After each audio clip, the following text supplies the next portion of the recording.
باب من طلب دم امرئ بغير حق.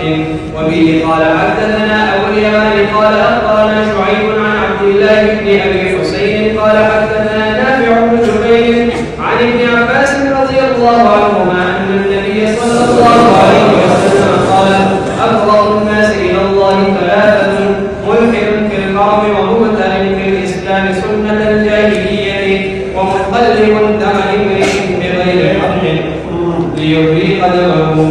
باب العفو في الخطر بعد الموت. وبه قال حدثنا فروة قال حدثنا